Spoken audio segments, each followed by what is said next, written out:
Yay! We are live. Welcome, everybody. I'm Mr. Schermerhorn, music and percussion instructor here at STC South Texas College. Let's kick off the next module in American music, and that's called drumroll, folk music. Let's get into folk music. Let's do it. Now we have 5 goals today that we want to make sure we walk away with, leave with, like feel good about in terms of folk music. And as much as I want to talk about a bazillion things, we're going to try to kind of narrow the scope a little bit to the beginnings of early folk music or folk music here, and in America, United States, kind of dial some of that in. So if we talk about the 5 goals, let's just go through those, and then I'll give you folk music from the beginning, and then go through really what I typically do in American music class and any of the classes I teach, American music and or music appreciation or whatever. But really, the stories behind the music is going to probably be the part that's the funnest, the coolest, maybe captivating for many of us. Goal number 1 in folk music: what is folk music, and how do we define it? Very important. Goal number 2: who is Woody Guthrie and Pete Seeger? Goal number 3: novelty folk music at the time called calypso. What's up with that? Can we chat about that a little bit? Goal number 4: what is urban folk music? And who are these college student folk groups like the Kingston Trio? Like, what's going on there? Like, we want to talk about that. And is there a such thing as, commercial folk? And if so, can we look at a group, say, maybe like Peter, Paul, and Mary? We obviously don't want to leave out, many other groups. There'll be, upcoming lectures where this kind of all comes together with when I talk about, the bridge from folk to folk rock, of course, with Bob Dylan. And then there's other groups as well mixed in with that, so we understand how all this is going to connect. Maybe even a little bit, of course, of Bob Dylan today, especially with, music that we'll be talking about where, a group like Peter, Paul, and Mary, they will take a song of Dylan's or whoever's and, do their version of it. So that'll be part of it. But those 5 goals are really, really important. If we walk away knowing, like, what is folk music and be able to define it, if we know who Woody Guthrie and Pete Seeger is, hey, this is a great place to be. If we understand, novelty folk music, at least what it was called at the time, and okay, calypso, novelty folk, what is all this? That's going to help out quite a bit. If we know what urban folk music, and if we understand a little bit more about maybe commercial folk or popular folk, they put us in good stead. It'll help give us a much better understanding of, what is folk music, or what is, music that is written in the style of folk, something to that effect. All right. So where do we start? It's pretty simple. Folk music, really from the beginning, if we say, well, what is folk music?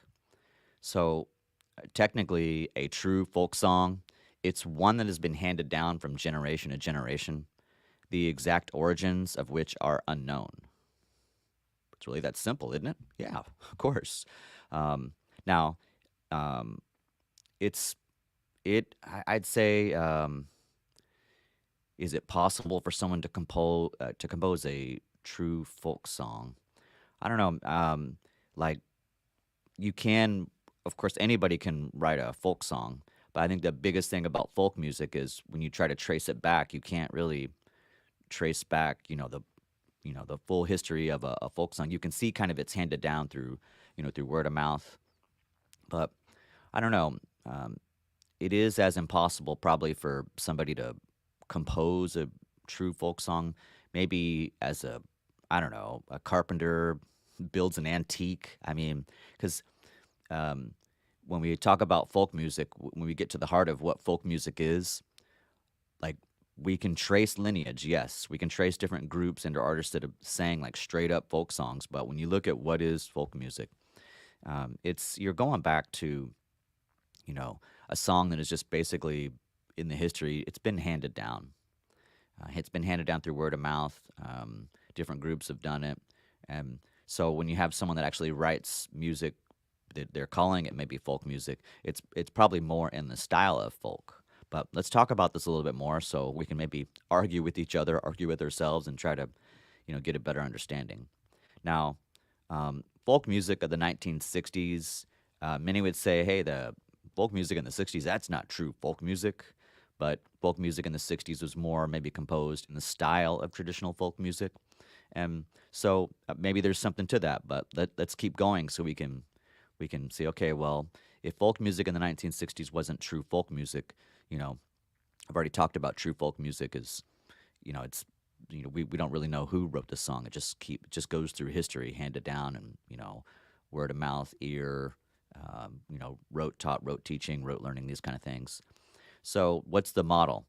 We could say that maybe the model was the Appalachian folk ballad. Appalachian folk ballads. They're using acoustic guitars or guitar-like instruments. They're they're going to accompany maybe one, two, or I suppose it could be more singers. Sure, you're going to have serious lyrics, all kinds of issues, concerns, problems. Really, just sharing their thoughts of the world, and it could be about money or jobs or love, death. Could be social issues, like war, injustice, these kind of things. And if we look at the roots of the 1960s folk music trend, probably we need to head back to maybe like the 1940s. And if we look in the 40s, there's a quartet called the Almanac Singers. And the Almanac Singers, we're talking about Pete Seeger and Woody Guthrie. Now, we got to take a look at Woody Guthrie because Guthrie, he has a long history of writing songs that basically it's his experiences during the Great Depression, Dust Bowl, World War II, the all kinds of different things going on, but that's a big part of it. Guthrie is an outspoken political and social critic. Woody Guthrie wrote columns for things like the Communist Daily Worker, the People's Land. Among his 1,000 published, if I can talk today, among Woody Guthrie's 1,000 plus published songs is the anthem, "This Land Is Your Land." Oh, got that one out. Thanks for your patience. So now if we go over to, say, like the Almanac Singers, they recorded, a lot. They recorded a lot of music, several songs. They do end up reorganizing as the Weavers without Woody Guthrie in the late 1940s. And let's see, something that hit the pop charts. This is probably around 1950 or so. This is "Goodnight Irene," composed by bluesman Huddy Ledbetter, better known as Leadbelly. So kind of give us a little bit of the basics of the roots there. Okay, so like the Almanac Singers, for their reorganization as the Weavers, they were associated with basically left-wing causes, organizations. We look at the height of the McCarthy era. Weavers, they're blacklisted as being subversive. The group does end up disbanding in 1952. They reform 55 to maybe around 58, and then they disband again. These things happen. Groups get together. They change the name, we break up, get back together, break up. It's we've seen this before. We'll see it again. But the original member, Pete Seeger, he continues his activities as a solo solo artist. Some of like Pete Seeger's songs, like maybe you've heard "If I Had a Hammer," maybe "Where Have All the Flowers Gone." But probably the most ubiquitous one, or that fancy word, the one that many of us know. Well, it would be awesome if we know all these songs. But the song "Turn, Turn, Turn," this becomes a really important hit in the folk music movement of the 1960s. Now, many people might be more familiar with the Byrds version of "Turn, Turn, Turn." So, a little bit about the songs and the music there. All right, so look, generally the music industry in the 50s, the 1950s, they believed, folk music's appeal was, to a small subculture. Um, but if we look at 1957 or so, we have calypso. It's this style of folk music from the Caribbean era, and it makes this brief but powerful appearance on the charts, really due primarily to singer Harry Belafonte. And Harry, born in New York City, Belafonte had spent much of his youth in Kingston, Jamaica, in the early weeks of, let's see, yeah, sorry, he spent much of his youth in Kingston, Jamaica. Now, we get back to the early weeks. If we look at the early weeks of around, it was this early weeks of 1957, we have Belafonte's Jamaica Farewell reaches the top 20. And later that year, the Banana Boat song, Deo. I'm not going to try to sing any of these, but Deo reaches top 5. And the music features Belafonte's gentle lyric voice. It's a distinct Jamaican English lyric. Now, you also get this really cool, Latin bongo drum rhythms, acoustic guitars. And as I've talked about earlier, although maybe this style of music really considered more a novelty at that time, calypso, in retrospect, it does lay some groundwork. It's definitely a big part of the Tetris, the piece of the pie. It has a say in laying some of the groundwork for the folk music trend of the 1960s. So, where do we go from here? We want to take a look at a group called the Kingston Trio. So, also, this is probably around in 1957, we have these college students, Dave Guard, Bob Shane, and Nick Reynolds. They form a vocal trio in Stanford, California. And this vocal trio, as it said, Kingston Trio, right? Now, they're inspired by Belafonte's success, and they originally performed calypso material and took their name from the capital of Jamaica. However, their first hit, Tom Dooley, this hits number 1 in 1958. And Tom Dooley is an adaptation of a Blue Ridge Mountain folk tune from the Civil War days. Basically, it was about, we could say mountaineer maybe named Tom Dula. We pronounce Tom Dooley. And he's hanged for a murder in 1868. Now, this was a folk song according to the purest definition, and it may be considered the first real hit in the folk music trend. So, Tom Dooley was a serious song compared to other hits of the time. Its spoken introduction sets the story into the historic tradition of, you should call it, it's a love triangle, although it's probably more than a love triangle, possibly. This song is, we were talking about murder and questionable justice and a hanging. Now, the musical accompaniment, we have acoustic instruments, we've got string bass, we have guitar, there's a banjo. And when we look at the image of the Kingston Trio, it's very different than the popular rock or rockish image that maybe many of us have in our minds or have seen before, or even for the times. It is a different image for sure. They were white. They were clean-cut college boys with close cropped hair, button-down shirts, dress slacks. It's like the, so-called Ivy League-ish look, something like that. And the characteristics basically set a style that would influence countless other folk groups. Now, what else can we talk about for the Kingston Trio? Well, I think talking about the story a little bit will help maybe understand more, maybe not as much about the group, but let's just talk about the song. Let's dig into the story behind Tom Dooley a little bit more, or at least what you might find if you look up the song. We got the whole world at our fingertips these days, but let's do it. So, if we take a look at just maybe some of the lyrics first, maybe the intro and a little bit of the lyrics. The intro before the song, so if you go to YouTube and check it out, right before they start singing, and there's some at the beginning of Tom Dooley, like as soon as they start the song, Kingston Trio, Tom Dooley, they're doing their thing. There's this intro. It's a talking intro, but there's some guitar action and some stuff happening. And the intro goes like this. Throughout history, there have been many songs written about the eternal triangle. The next one tells the story of a Mr. Grayson, a beautiful woman, and a condemned man named Tom Dooley. When the sun rises tomorrow, Tom Dooley must hang.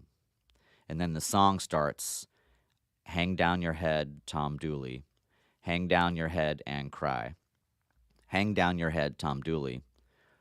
Poor boy, you're bound to die. Hopefully I'm getting that right. And then the lyrics continue. So here's the story behind the song, Tom Dooley. It's really one of the most famous names to come out of Wilkes County, North Carolina. So Tom Dooley is a Confederate soldier. He has two significant others. One of them is Laura Foster, and the other one, Ann Melton. Ann is Laura's cousin. Tom is convicted of murder, and he's hanged in 1968. Okay, well, where's the rest of it? Well, Laura was stabbed to death, supposedly by Tom, but we don't know for sure. Some say that maybe his jealous girlfriend, Ann Melton, may have been behind this, but this is just rumor or speculation.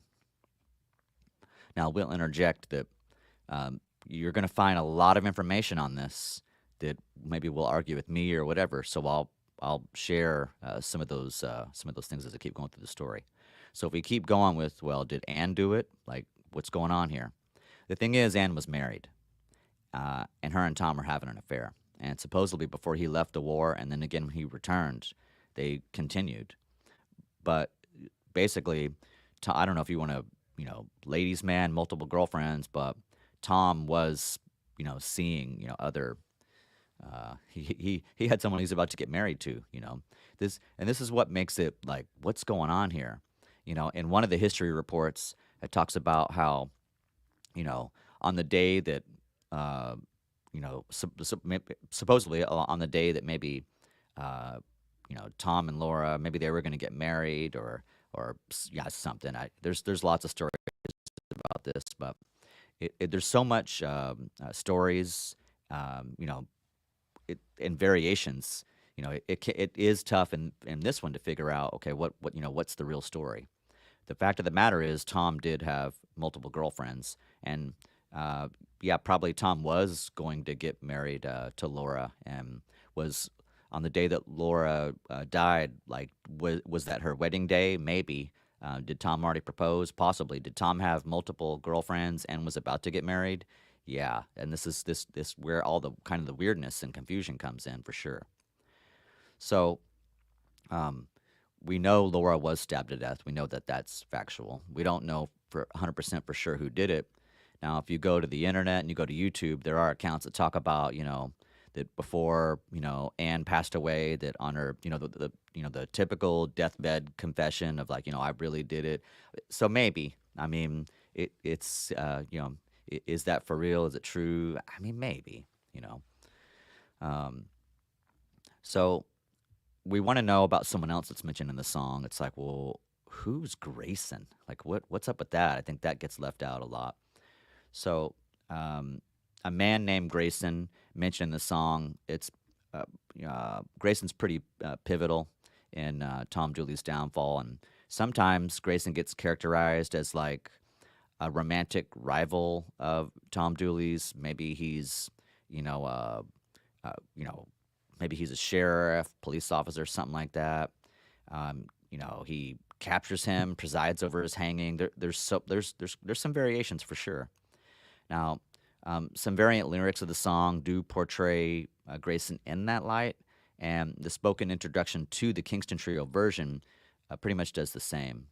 So, Colonel James Grayson was actually a Tennessee politician who hired Tom Dooley on his farm.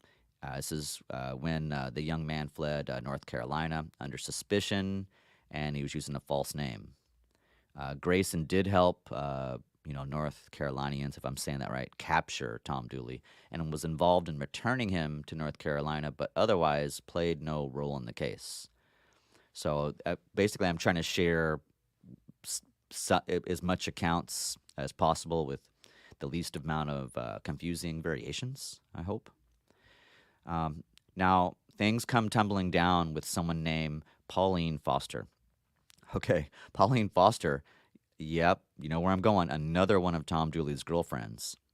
I think we are beginning to see a pattern here. Tom Dooley was a bit of a ladies' man, so maybe there's much more than just Tom, Laura, and Anne to this story. Now, the details of the murder of Laura Foster, they're shrouded in myth and folklore for sure. We don't know. Well, what do we know? We do know that Tom entertained numerous sweethearts, or what we call girlfriends in today's time. And if you have more than one, some might say you're like a player, or like maybe not a very committed or nice person. Um, so some things to kind of think about there. It makes for an interesting story at the least, and what's true or not true, we will continue to sift through for sure. On the gallows, Dooley reportedly stated, "Gentlemen, do you see this hand? I did not harm a hair on the girl's head or that girl's head," or something like that. So that's a part of the story, as we know it behind Tom Dooley. As we've talked about in class before, not all history is sugar and spice, but we must do our best to get the stories or common threads in history. Sometimes there's variations on details or things missing, but common threads amongst the stories help us get closer to finding out the real deal on what went down in history for the times. So for Tom Dooley, military guy, um, he's got multiple girlfriends, and things just come crumbling down, arguably maybe through jealousy of I don't know, scorned significant other maybe. We continue kind of honestly to speculate about all this, but hopefully I piqued your interest a little bit on the story of Tom Dooley and the song, and please go listen to it. All right. So the new trend that was launched by the Kingston Trio has been called the Urban Folk Revival. Music produced by sophisticated, well-educated urban collegians, if I'm saying that right, and it inspires a lot more to come. All right, where do we go from here? I'll tell you where we go. We go to Peter, Paul, and Mary. So if we look at who's really representing the next stage in the developing folk music trend, it's the vocal trio, vocal trio of Peter, Paul, and Mary. And unlike some of their predecessors, they got a pretty big list of hit singles. They're maintaining strong popularity on LPs and live performance. 7 of their first 8 albums were certified gold, and they placed a dozen songs in the top 40 from 1962 to 1969. They're making some waves. Now, Peter, Paul, and Mary's image was in contrast to the clean-cut Ivy League look of earlier folk groups. Now we have Peter Yarrow and Paul Stokey. They had mustaches and beards, if I'm saying Paul's name right. But you're looking at Peter and Paul and mustaches and beards. We go over to Mary Travers, and Mary Travers has long hair, long straight hair. And then we have this gentle hint of intellectual, revolutionary folknik. It's a type that already existed at the hardcore center of the folk movement. And we go to 1962. The country wasn't quite ready for the harder protest of, Joan Baez, Bob Dylan, and others to follow. Peter, Paul, and Mary basically provided this softer, gentler, more commercially viable or acceptable versions of protest that was suitable for popular consumption. So my apologies if I'm not getting all these names. Get them as close as I can. So what about the tone? We want to have a good understanding of the tone. The tone of the new folk counter movement was really set in Peter, Paul, and Mary's first album. They've got album notes that using words like sincerity and authenticity, truth, good, virtue, and honesty. The listener was promised, hey, no tricks, no gimmicks. Mediocrity has had it. Okay, I think what was I think they put in quote, I guess in quotes, it would be straight up no gimmicks and mediocrity has had it. Like those are big. Hysteria is on the way out, these kind of things. The music was not for the teeny bopper, but for the older, more thoughtful college student and young adult who are basically a part of this, you know, vigorous, dynamic, youthful new generation. And if we go over to, I guess if we look at, say, John F. Kennedy, let's see, maybe we're looking at the age of 43. JFK has just been elected the youngest president of the United States of America. And this is the time of the new frontier and this youth-oriented Peace Corps, and college students and young adults believed that they could make a difference in the world. And they preferred music with a meaningful message. Sound familiar? It comes back again and again and again. This entire subculture begins to grow within and around college campuses. And, this is, students are gathering in nearby coffee shops, houses, listening to campus poets and singers, just go through all these meaningful thoughts, ideas, philosophies. You got like guitar accompaniment, bongo drums.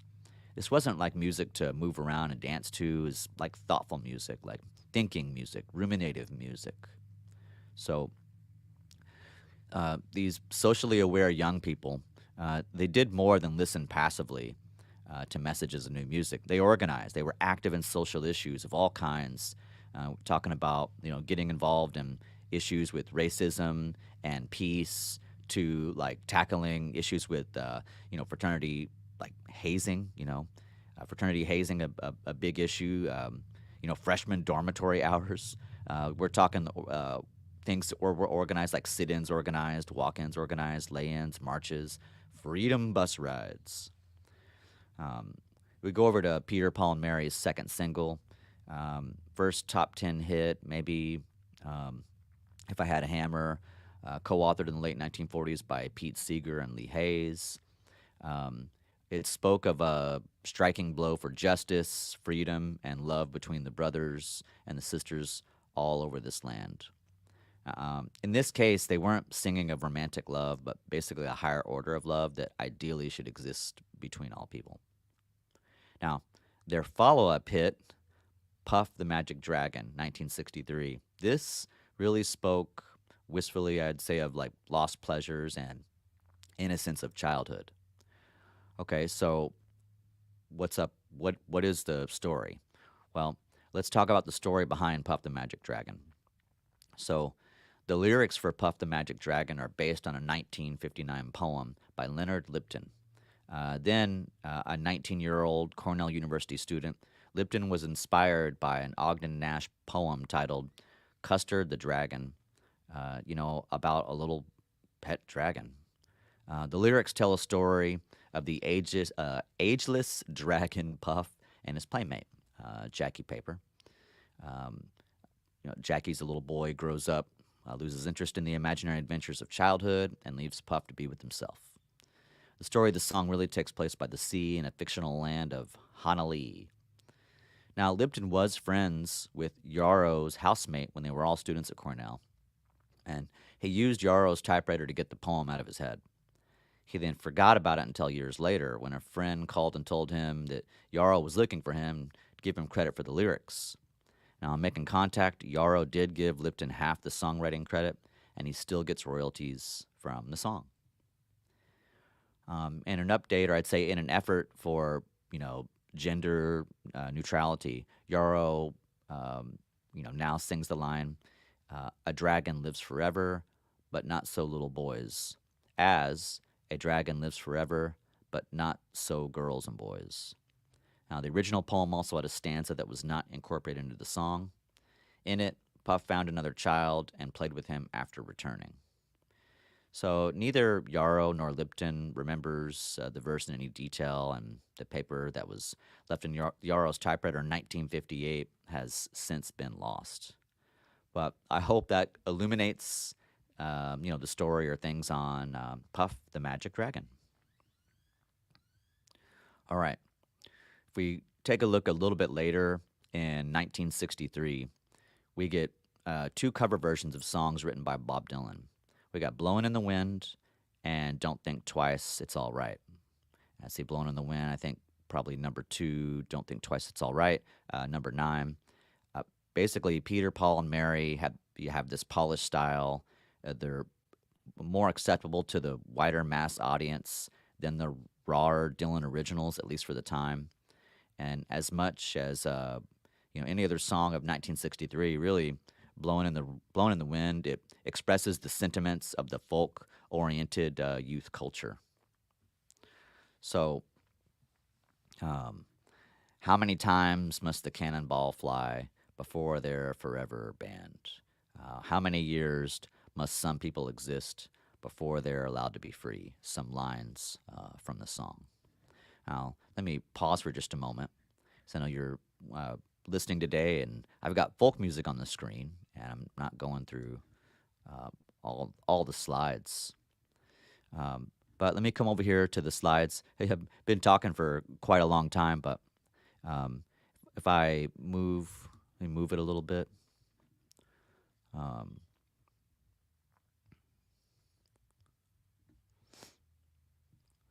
I'll put on just show you a few slides. So when I do these kind of things, I'm not like reading from the slides at all, um, but really it's more for my students in American music. I don't know, maybe even better just to have me on the screen full, just kind of going through the history.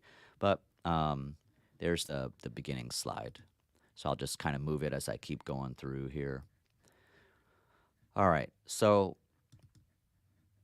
jump back over to finishing up with look. So Blowing in the Winds, it's a real big one for the times. It's a big, it's a big song for the times, and it resonates with the youth. I mean, really, really big. Um, maybe I can just jump, maybe come back, jump to that. Let me move. I'll show you. See, a lot of this is just the music. I mean, I could moved it all there earlier so you can see, but you can see the Puff the Magic Dragon here, Peter, Peter, Paul, and Mary, Kingston Trio.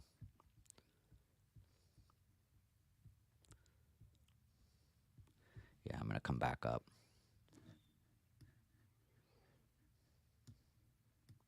I'll just keep the flow going. I mean, I already started it this way. So for anybody that's watching, so I didn't move the slides as I went through the history or the lecture today. Man, I suppose I could redo this one. But I want to get the information out there for all my students in the course for sure. So if I go over to just kind of finishing up here, if we look at, basically after asking these and similar questions like,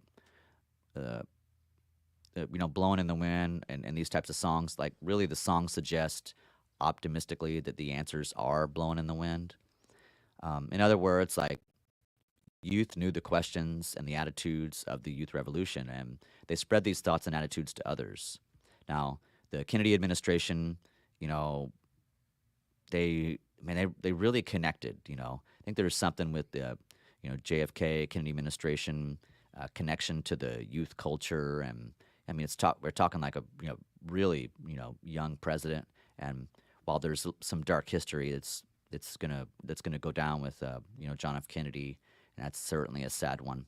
There's a lot of hope and a lot of love and a lot of promise and a lot of things that we were grappling with, certainly tumultuous times, but a resonation for sure with the youth.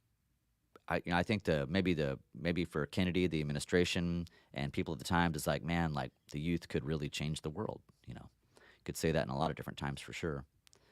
Now, Peter, Paul, and Mary's image was really midway between conventional Ivy League look of their predecessors, as I've kind of talked about, more than hardcore folkniks would follow, and that helped a lot for the commercial success.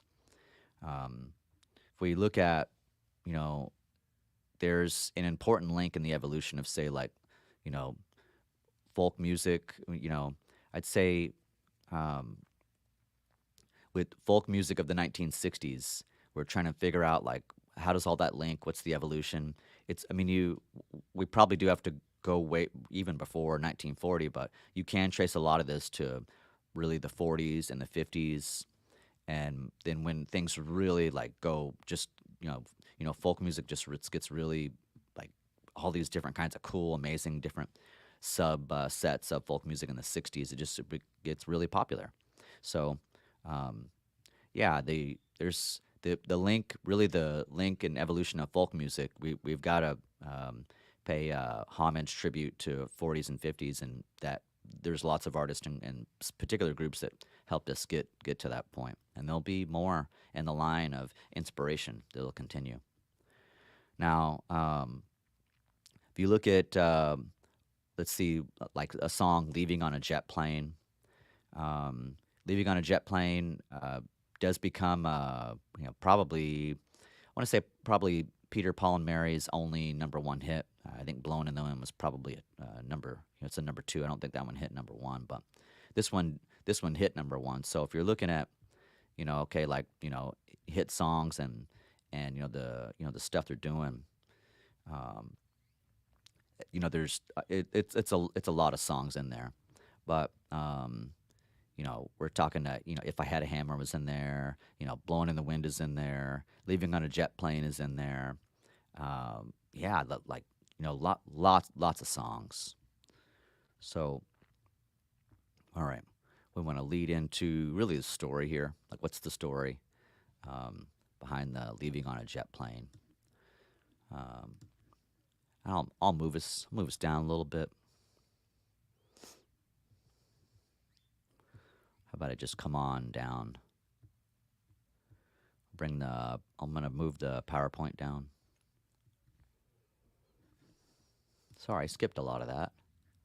But I mean, really, the whole point of this is for my American music class, to listen, uh, to listen to the lecture, listen to the history, get the stories behind the music.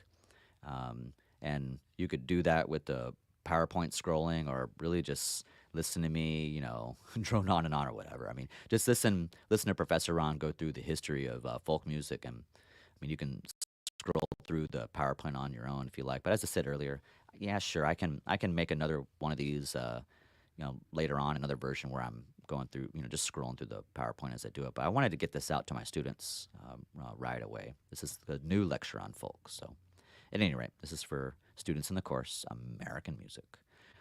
Um, Before we get to the wrap up, we want to make sure, like, hey, what's the point? Well, we got to, you know, get to the story of what's up with "Leaving on a Jet Plane." So, "Leaving on a Jet Plane," it's the only number one hit for Peter, Paul, and Mary. The group disbands shortly thereafter, and they do stage several reunions until we lose Mary Travers in 2009.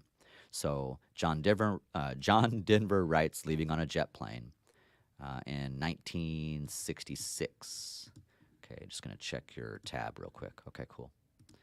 Um, all right, so 1966, we get this. It's famously recorded by Peter, Paul, and Mary.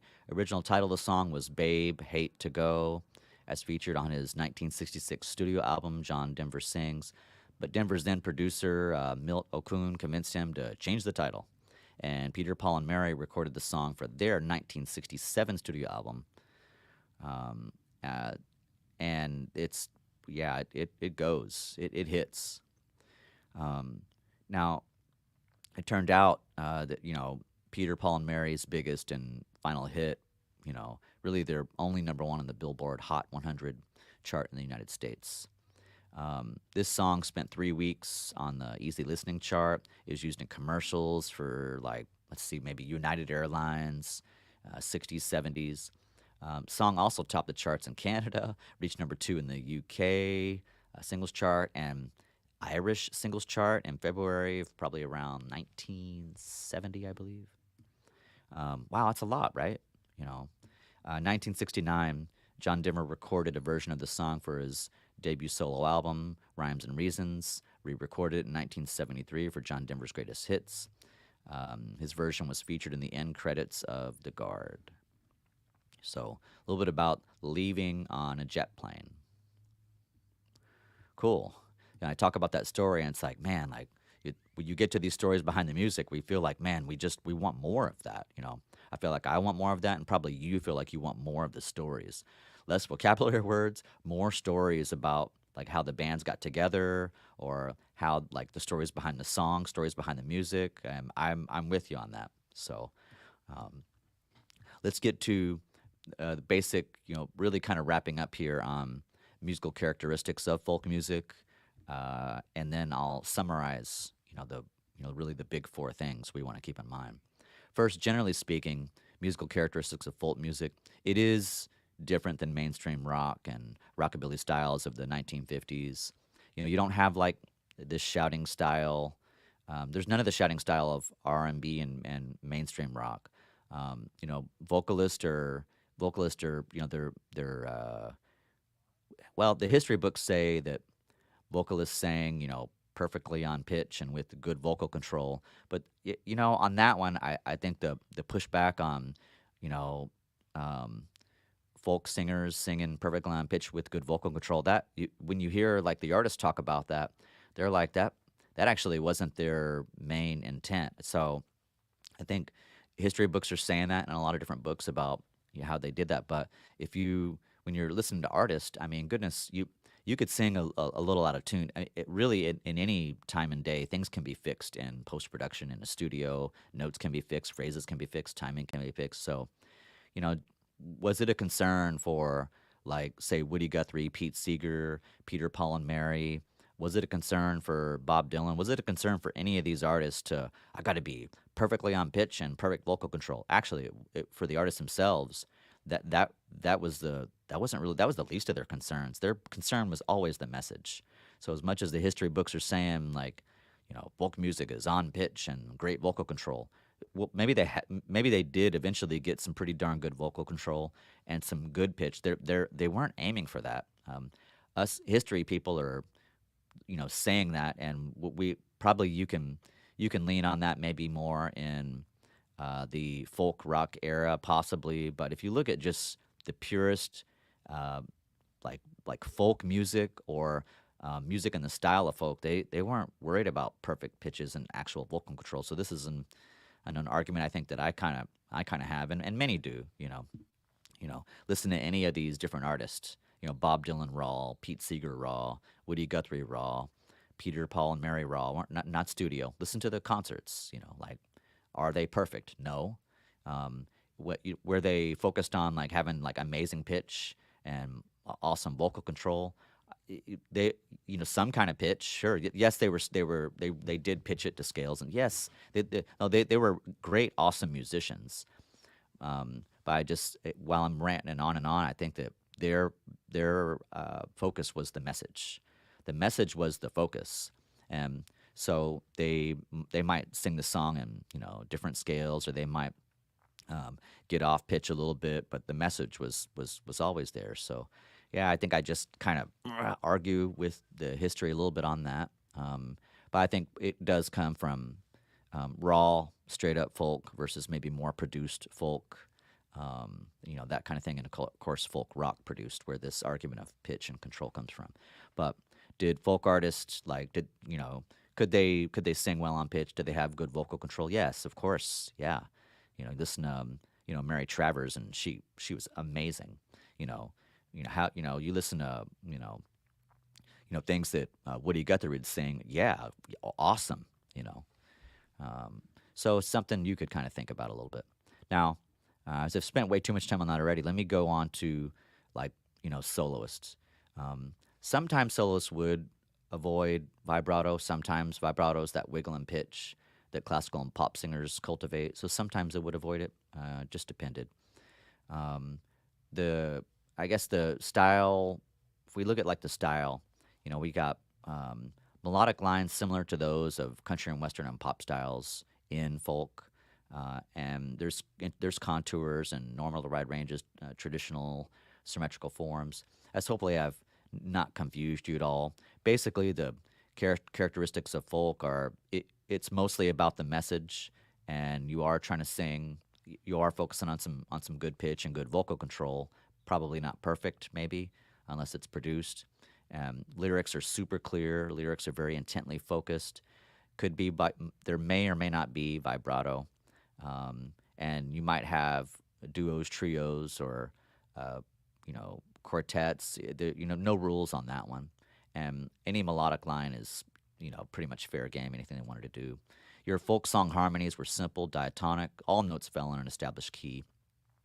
They did avoid the 12-bar blues progression of R&B and mainstream rock. So you weren't going to get any of those kind of progressions. Like you're not going to hear like a Roman numeral 1, 6/4/5 progression, something that you might hear in pop or soft rock. That's just one example. There's lots of examples, you know.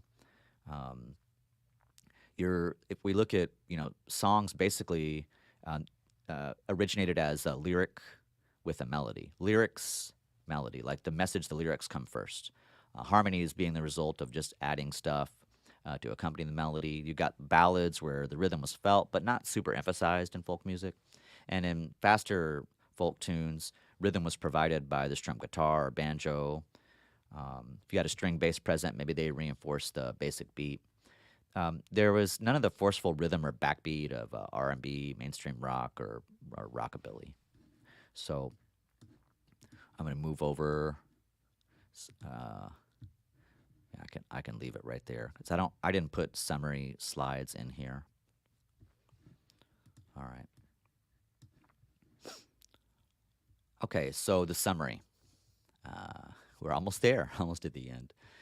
All right, so with the folk trend of the early 1960s, basically we see the first external influences that would have an impact on history of rock. I mean, it really reshapes the future, and really as with any dynamic, growing entity. I mean, rock was susceptible to influences, and there's I think some main characteristics of early folk music trend, 4 of them specifically, that we want to remember and think about. Sorry, and I've already kind of really said them, but let me put this in a more list form, and we'll close for today. Lyrics, like lyrics were serious. Folk, like when we talk about like what's the 4 big things about in the summary of like the folk music trend of the early 1960s, the lyrics, like the lyrics were serious. They spoke about major issues, social and political importance. Like the writers of the lyrics, they wanted not only do they want to reflect the thinking within their subculture, but they wanted to like foster similar attitudes, provoke action, like get these key issues, peace, racial equality, and love, like out to the world. And people listened. So that's number 1. Number 2, demographics. Folk music's appeal was to the older end of the youth spectrum. Now, it kind of splits the audience. So it's like you got maybe 18 to 24, maybe 18 to 26, and it's possible that could have even, maybe not younger, but 18 to 24 is probably a place to go. But you kind of have this 17 and below age group as well. So demographics are a big part of the 4 things in summarizing, the folk trend in the early 1960s. Albums. Folk groups, they had more hit albums than hit singles. And it comes with the message and how things are connected. But basically, you've got like, yes, there's hit songs, but people would just listen to like albums, cover to cover. And while that like doesn't sound novel by any stretch of the imagination in today's times, this was interesting for folk music. And there's some stats to go with that. I'll leave the stats to the side. But they did tend to have more hit albums than hit singles. Okay, the seriousness of the lyrics and the greater financial capacity of the 18 to 24-year-old age group made the LP of the times really the primary medium of folk music. And you have albums actually replaces singles as the biggest share of the market. So I mean, I guess what happens is with the introduction of the LP in 1948 by Columbia Records, the long play format kind of had appealed to the older, more conservative audience. And if you look at, say, maybe 1954 to 1957, it's like the exact years of rock's emergence where they're leaning into the 45 RPM single, replaces the older 78 RPM as the most popular recording format. Then you've got like a 2.5-minute single becoming the primary medium of early rock, and Then it's like, okay, folk music gets popular, um, folk-oriented LP, the 45 RPM single becomes identified more with the teenage market, and then the LP with the college age and young adult market, and it's like, wow, that's a lot. Um, okay, so if we go over to number 4, it'd be acoustic instruments. The folk musician aboard electric guitars and elaborate studio production techniques. Um, if we look at, I guess here's a quote maybe. If we look at Peter, Paul, and Mary's 1962 album notes, it's hopefully I got it right, but um, this was to be the real thing, real people playing real instruments without artificial assistance. All right. Hey, that'll work. That'll work. So, what have I been chatting about here? Well, this is the summary of the folk trend of the early 1960s. Number 1, lyrics. Number 2, demographics. Number 3, albums. And number 4, acoustic instruments. That's probably as simple, short, and sweet as I can make it. And if we, take a step back to just say, hey, like what's up with, all the people we've been chatting about today?